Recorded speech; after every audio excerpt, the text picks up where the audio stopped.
No hizo falta que actuara demasiado. Cuando le dije que tenía que viajar a Valencia por trabajo durante 3 días, ni se inmutó.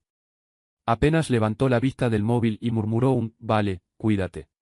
Sin una sonrisa, sin un abrazo. Como si ya no quedara nada. Ahí lo supe. Que le daba igual. Me dio un beso seco, como el que se le da a un primo lejano en Navidad. Y eso fue lo que más dolió. Llené la mochila con lo justo, 2 camisetas, la cámara que usaba en bodas y una botella de whisky barato. Pero no iba a grabar ninguna boda. Iba a grabar el final de la mía. Llevaba semanas sospechando. De repente, se arreglaba como nunca. Vestidos que solo usaba en ocasiones especiales, maquillaje a las 10 de la noche con la excusa de «me toca cubrir el turno de cierre». Y el móvil, ese maldito móvil no se separaba de ella ni para ir al baño. Las risas que no eran para mí. Los silencios cargados. Las noches frías. No necesitaba más excusas. Solo necesitaba pruebas. Reservé una habitación en un hotel frente al centro comercial donde trabajaba. 3er piso, vista directa al aparcamiento. Ideal. Me instalé con el pulso de un francotirador. Preparé la cámara. Silencio absoluto. El primer día fue observación. Ella salió a las 8:05. Rápida, el bolso colgado, hablando por teléfono. Se reía. Esa risa, hacía meses que no se la escuchaba conmigo. Entonces apareció. Un coche negro. No era el nuestro. El conductor bajó, le abrió la puerta, y le plantó un beso en la mejilla. Con confianza. Con historia. Yo lo conocía. Un tal Hugo. Un ex de esos que, según ella, fue una etapa oscura. Pues la oscuridad tenía matrícula. Esa noche no dormí. Repetí el vídeo 1000 veces. Analicé cada gesto. Era él. Ella se subió con una sonrisa que nunca fue mía. Parecían ensayados. Pero algo dentro de mí pedía más. Ver hasta dónde llegaba. Hasta dónde me habían sustituido. Así que me quedé 2 noches más. Le mandé un audio diciendo que el evento se había alargado. Su respuesta fue un escueto «ok». Ni un «te echo de menos». Ni un «cuídate». Solo «ok». El segundo día fue peor. A la misma hora, el mismo coche. Pero esta vez, no hubo mejilla. Fue un beso real. De los que duran. De los que se recuerdan. Mi estómago ardía, las manos me temblaban. Aún así, no solté la cámara. Si todo esto salía a la luz, quería tener cada segundo documentado. No por venganza. Por verdad. Porque todos decían que yo era un buen marido. Que ella tenía suerte. Pues la suerte se bajaba cada noche en un coche ajeno. El tercer día amanecí con el estómago cerrado, la cabeza a 1000 y un cigarro apagado entre los dedos. A las 7:50, como un reloj suizo, volvió a salir. Pero esta vez no iba sola. Caminaban juntos, riéndose como si no existiera el mundo. Se pararon en seco, en medio del parking, y se besaron. Sin disimulo.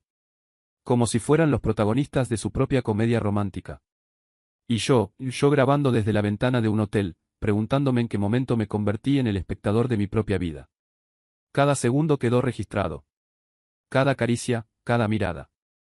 Cada «te quiero», que antes era mío, y ahora era de otro. Pensé que sería algo fugaz. Un beso a escondidas. Un «te veo luego». Pero no. Esa mañana, ni siquiera entró a trabajar. Cogieron la autopista y desaparecieron. Juntos. Como si no tuvieran nada que ocultar. Y yo, solo. En una habitación de hotel. Con whisky del malo y una cámara llena de pruebas. Sentado como un tonto que ha pagado su propia humillación en alta definición. Quise estrellar la botella. Pero no. Me serví un trago. Encendí un cigarro que llevaba horas esperando. Y empecé a pensar. A ordenar las piezas. Esto ya no era una aventura. Era una rutina. Un hábito. Ella no estaba engañando, estaba viviendo otra vida. A mi lado, dormía con un extraño. Porque yo, el que llenaba la nevera, el que pagaba las facturas, el que todavía decía, «te quiero», era el único que no sabía la verdad. Así que busqué más. Me metí en las redes sociales de su familia. Su madre, siempre compartiendo frases de «la familia es lo primero». Su hermana, posteando fotos con el texto "orgullosa de ti, luchadora". La misma farsa. Todos habían comprado la historia de la mujer trabajadora, sacrificada, buena esposa. Perfecto. Pronto, esa mentira iba a estallar. Y yo iba a estar en primera fila. Esa noche no regresó a casa hasta las 7. ¿Cómo lo sé? Porque antes de irme, dejé una cámara oculta en el pasillo. Muy simple. Muy efectiva. La vi entrar. Ropa arrugada. Pelo revuelto. Sonrisa de adolescente enamorada. Encima, me escribió, ¿todo bien por allí? Yo le respondí, sí, mucho curro. Te llamo luego. Le seguí el juego. Porque a veces la mejor venganza, es dejar que se confíen. Esa misma noche, monté el vídeo. Nada de dramatismos. Solo los hechos. Ella saliendo del trabajo. Ella entrando al coche. Ella besando a su amante. Todo con fechas. Horas. Subtítulos. No quería escándalo. Quería precisión. Quería que doliera, pero que no pudiera negarlo. Cuando terminé, lo titulé "El otro trabajo de mi esposa". Pasé horas viendo el vídeo una y otra vez. No para dudar. Para recordar. Para asegurarme de que, cuando todo ardiera, nadie se atreviera a decir que me lo inventé. Y entonces supe dónde y cuándo soltar la bomba. El cumpleaños de su madre. Una comida familiar. Todas reunidas, tías, sobrinas, cuñados. El escenario perfecto. Fui a casa de su hermana. Sabía que allí se celebraría todo. Me presenté con una sonrisa falsa que me dolía en la cara. Mi vuelo se canceló, mentí. He pensado en pasar a saludar. Me recibieron como si fuera uno más de la familia. Abrazos. Palmaditas. Café. Ella aún no había llegado. Mejor. Saqué el pendrive y lo enchufé en el USB del televisor del salón. Traigo unas fotos del viaje. Algo rápido, dije.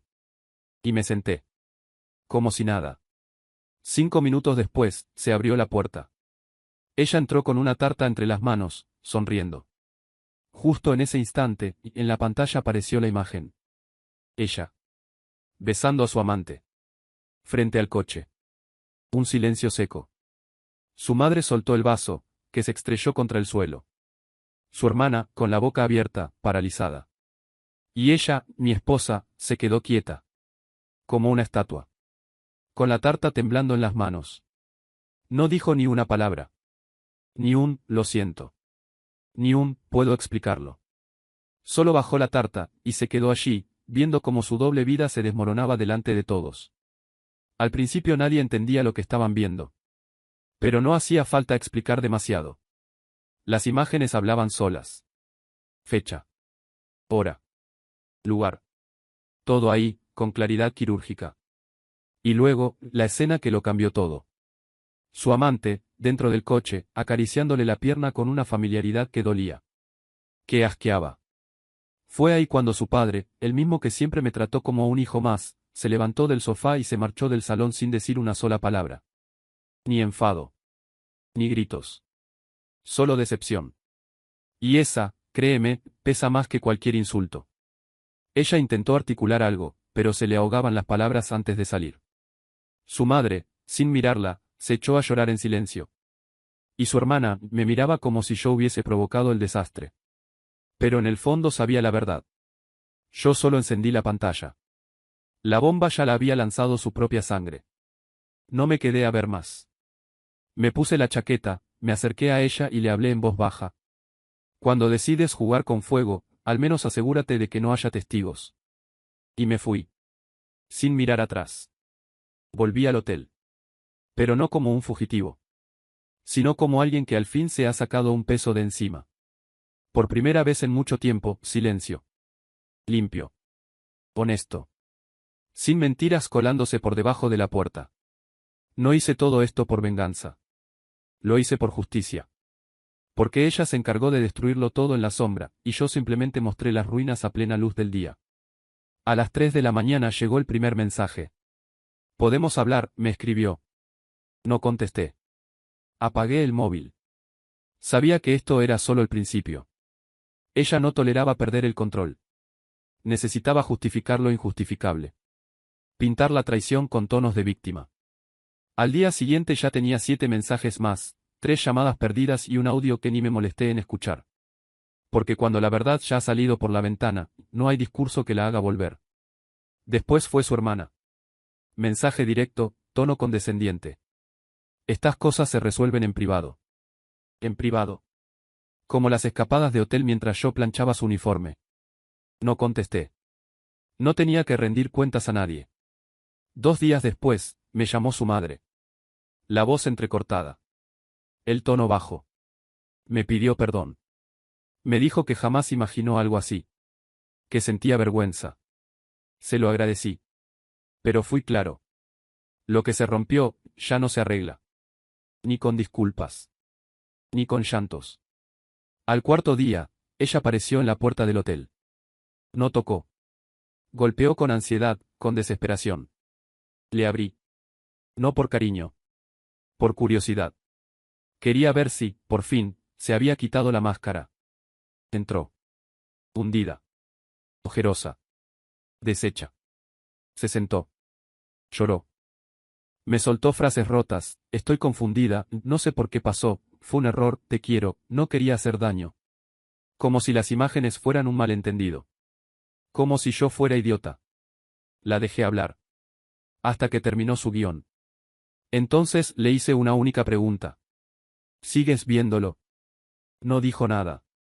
Y en ese silencio tuve mi respuesta. Le pedí que se fuera. Sin levantar la voz. Sin rabia. Solo le señalé la puerta. Se levantó lentamente. Agarró el bolso. Y antes de cruzar el umbral, dijo. ¿De verdad vas a tirar todo por esto? La miré sin pestañear. Ese todo del que hablaba ya no existía. Ella lo tiró primero. Yo solo lo señalé con una cámara. Cerré la puerta. No con ira. Con cierre. Como quien lee el último párrafo de un libro que le destrozó por dentro, pero que necesitaba terminar. La justicia no se saborea. No te hace feliz. Pero te libera. No es dulce. No es amarga. Es fría. Y a veces, eso es justo lo que uno necesita para volver a respirar. Esa noche, subí el vídeo a la nube. No por venganza. Por seguridad. Porque si algún día alguien intenta darle la vuelta a la historia, si alguien se atreve a decir que fui yo el que reaccionó mal, lo tengo todo guardado. En alta definición. Con audio. Con subtítulos. Con verdad. Y esa noche, por fin, dormí tranquilo. No porque ella se hubiera ido, sino porque, al fin, me había recuperado a mí mismo. No se trata de perdonar. Ni de castigar. Se trata de llamar a las cosas por su nombre. Y eso hice. La mentira merece luz. Y yo se la di. Frontal. Sin filtros. Porque yo también merecía ver cómo intentaba recoger los pedazos, sin conseguirlo. Las semanas siguientes fueron extrañas. Todo se veía igual, pero no lo era. La casa, el trabajo, mi reflejo en el espejo, ninguno respondía al mismo hombre. Dormía en paz, sí. Pero no era alegría. Era una calma rara. Como la de alguien que ha visto arder su mundo, y camina entre cenizas sabiendo que ya no queda nada más por quemar. Ella no volvió. Me mandó un correo larguísimo, de esos que parecen escritos con diccionario emocional en la otra pestaña. Que si la rutina, que si el vacío, que si la pasión perdida. Lo leí. De principio a fin. Y luego, lo borré. No por rabia. Por dignidad. Porque no pienso alimentar una narrativa que convierte al verdugo en víctima. Ella no fue una pobre confundida. Fue una actriz torpe, que creyó que podía sostener 2 vidas sin que nadie se diera cuenta. El otro, el amante, también apareció. Mensaje privado por Instagram. Frases blandas como: nunca fue mi intención hacer daño. Esto se nos fue de las manos. Lo dejé en visto. ¿Qué esperaba? Un gracias por abrirme los ojos. Un choque de manos virtual entre 2 tipos enamorados de la misma mentira. No. Él solo fue el espejo en el que ella eligió reflejarse. Un símbolo. Una sombra. El hueco donde ella metió lo que ya no encontraba en casa. Y eso fue lo que más dolió. No el sexo. La complicidad. las risas. El tiempo. El que me robaban en mi cara mientras yo aún pensaba que la cuidaba. Su familia se resquebrajó.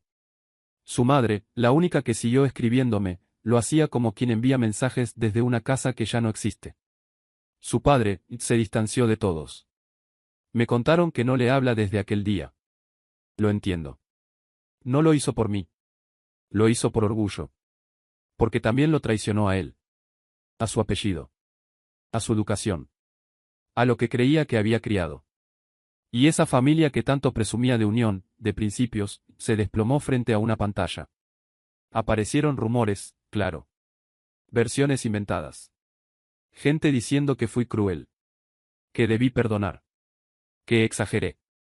Gente que nunca durmió con la cama vacía aunque hubiera alguien al lado. Gente que nunca olió un perfume que no era suyo en la almohada. A esa gente, no les respondí. Porque si algo aprendí, es que la verdad no necesita defensa. Solo necesita ser mostrada. Y yo la mostré. Cruda. Sucia. Dolorosa. Pero real. Como una herida que no empieza a curar hasta que se abre del todo. Hoy camino diferente. No con odio. Con memoria. No me volví desconfiado. Me volví selectivo. Ya no regalo mi tiempo.